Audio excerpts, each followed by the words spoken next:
There's a celestial body that completes an orbit around the sun every 3,600 years.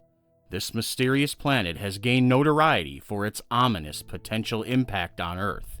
It is speculated that this unidentified, mysterious, and sinister planet heralds Doomsday. The fear is that it will collide with Earth, bringing about the end of everything, including life itself. What is this enigmatic planet, and does it truly exist? Join us at Youniverse Revealed as we uncover the truth behind the mysterious Doomsday planet, Nibiru. In the early 21st century, certain groups predicted a catastrophic event called the Nibiru Cataclysm. The event would involve Earth encountering a large planetary object, potentially resulting in a collision or a near miss. Supporters of this doomsday scenario often refer to the object as Nibiru, or Planet X. In 2012, the Mayan calendar was approaching its end. Various rumors circulated about the potential world-ending scenarios.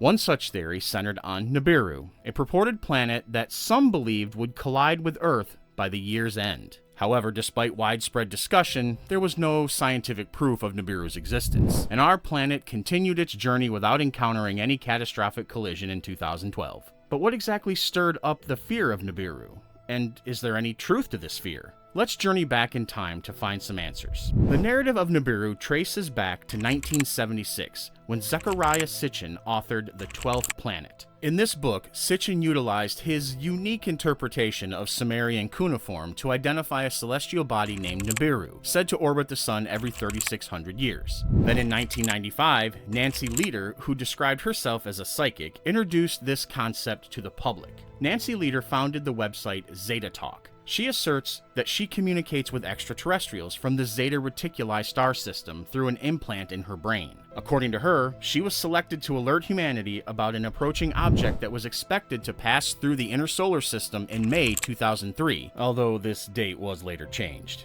She predicted that this event would involve an object passing through the inner solar system. This would trigger a physical pole shift on Earth that would devastate most of humanity. Following a year without any collision, the projected date was shifted to 2012, which coincided with the conclusion of the Mayan long count period. Over time, this prediction expanded beyond its origins on Lieder's website. It gained traction among various internet doomsday groups. It became particularly associated with the 2012 phenomenon in the late 2000s. Since then, the idea of the Nibiru cataclysm has frequently resurfaced in the media. It's often linked to notable astronomical occurrences like Comet Ison or Planet 9. Although the term Nibiru comes from Zecharia Sitchin's writings on ancient astronaut theories and Babylonian Sumerian mythology, Sitchin himself denies any connection between his work and the claims of the impending apocalypse. There was also a prediction made by self-proclaimed Christian numerologist David Meade. He claimed the Nibiru cataclysm would occur on September 23, 2017, and that received significant media attention.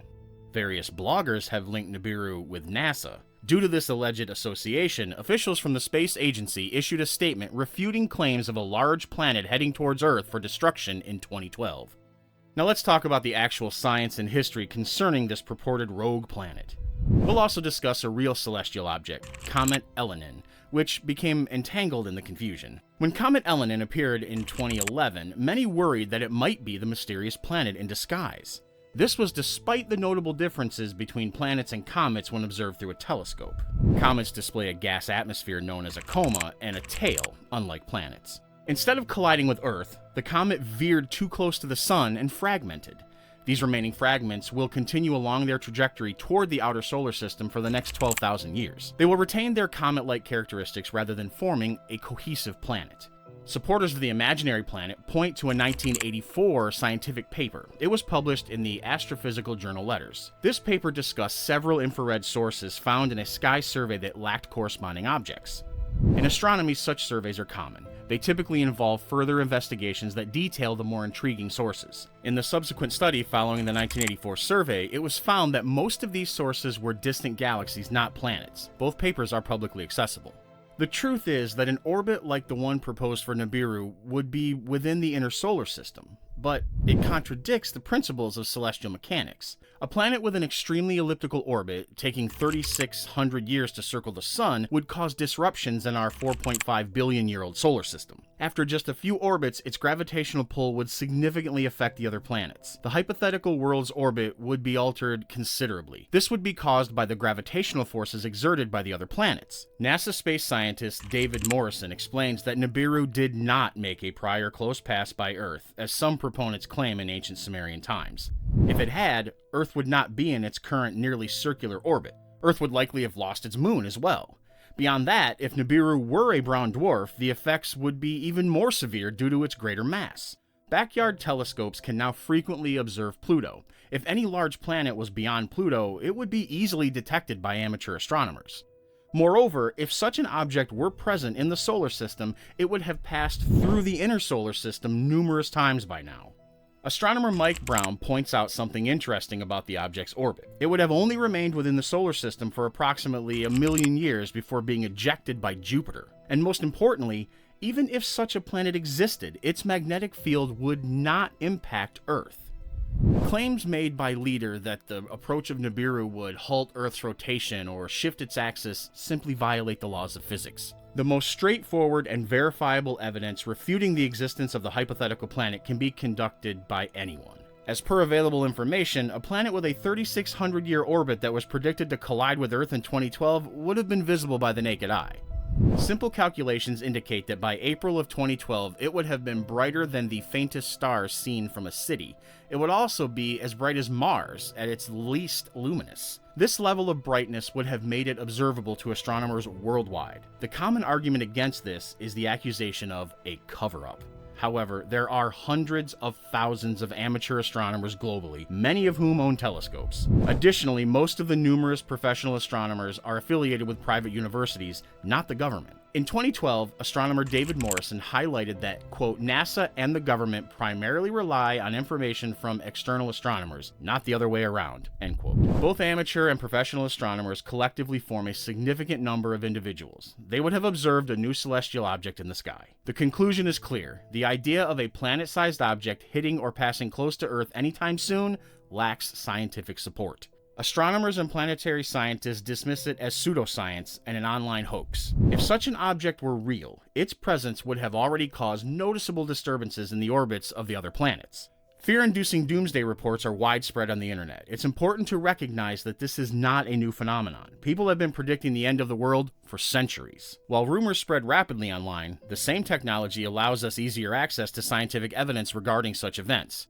Astronomers dismiss the existence of Nibiru. They have actively informed the public that Earth faces no danger from such a planet. Many photographs claim to depict Nibiru next to the sun, but these are actually lens flares or false images of the sun caused by reflections within the camera lens. Claims suggesting that the object is being concealed behind the sun are unfounded. Despite the dismissal of Nibiru, there could be a large yet undiscovered celestial body lurking in the distant, frigid regions of the outer solar system. Astronomers like Mike Brown, Konstantin Vatigan, Scott Shepard, and Chad Trujillo have observed particular patterns in the orbits of small objects beyond Neptune. They propose the most likely explanation for these observations. It is the existence of an unseen perturber far from the Sun. Calculations show that Planet 9 could be about 10 times more massive than Earth. It would orbit about 600 times farther from the Sun than our planet does. Currently, astronomers worldwide are scanning the sky using powerful telescopes in an attempt to directly observe Planet 9. Regarding its name, Brown and Batigan named this hypothetical world Planet 9. That's because, if confirmed, it would take the place of Pluto as the 9th planet in our solar system. You might remember that the International Astronomical Union reclassified Pluto as a dwarf planet in 2006. However, some scientists and many non-experts still consider Pluto the 9th planet. This leads to the use of terms like Planet X, or Planet Next, or Giant Planet 5, to refer to this undiscovered object instead. The term Planet X has historical significance. It was once used to describe a planet thought to explain anomalies in the orbits of Uranus and Neptune. The truth is that Planet 9, or Planet X if you prefer, may indeed exist, but it poses no threat to Earth. It's fundamentally different from the mythical Nibiru. What are your thoughts about Nibiru or Planet X? Let us know in the comments section below.